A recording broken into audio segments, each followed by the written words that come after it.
অনেক জায়গায় যে এই রোজাটা পালন করে বাইরের দেশ থেকে দেখে, যেমন সৌদি আরব জিনিসটা দেখে, সৌদি আরবের মানুষদেরকে দেখে জিনিসটা যে ওরা ফলো করে, এই জিনিসটা আমার মতে ঠিক না। খুবই ফুললি একটা রং। আমাদের নবীজি বলছে চাঁদ দেখার আগ পর্যন্ত কোনো রোজা পালন করা ফুললি নিষেধ।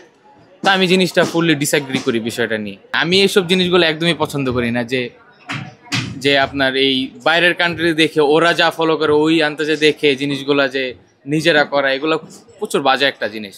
এটা বলতে পারি যে আপনারা শুধু শুধু ভুল ধারণায় থাকেন না। আপনারা আমাদের নবী যে আমাদের ইসলাম ধর্মে যা বলে গেছে, যেটা উনি করে গেছেন, এগুলোকে ফলো করেন। এগুলাই তো, আর তো কিছু বলার নেই। ধর্মের বিষয়ে তো আমরা সবাই মোটামুটি সব কিছুই তো জানি। একটি পরিবর্তন অবশ্যই আনবো, যে যেরকম এখন নামাজ তো সব পড়া হয় না।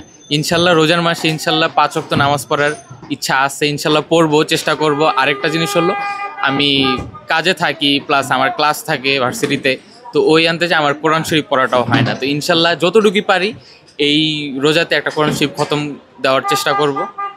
বাকি এই দুইটা জিনিসই ইনশাল্লাহ রেগুলার করার চেষ্টা করবো। আর ভালো ভালো কাজ যেসব নর্মাল এগুলো তো চালাই যাবো ইনশাল্লাহ। রোজার মাস এটা তো সবসময় পাওয়া যায় না।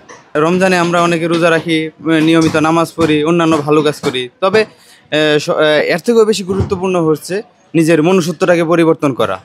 রমজান মাস উপলক্ষে একটি কাজের নাম জানতে চাচ্ছি, যেটি আপনি কন্টিনিউ করেন, সেটা রোজা হোক, নামাজ হোক, তারাবি হোক, যে কোনো একটি কাজ।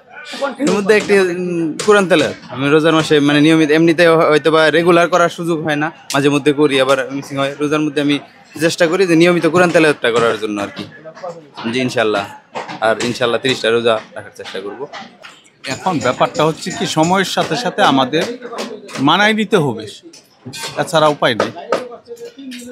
ধর্মও থাকতে হবে, কর্মও থাকতে হবে। কর্মও ধর্ম। আমল করবেন কিনা? অবশ্যই, কেন করবো না। আগে প্রথমে রোজা, নামাজ দুইটাই করতে হবে। এগুলির মধ্যে তো কোনো ছাড় নাই, দুইটাই করতে হবে। হ্যাঁ অবশ্যই ইনশাল্লাহ, কেন করবো না।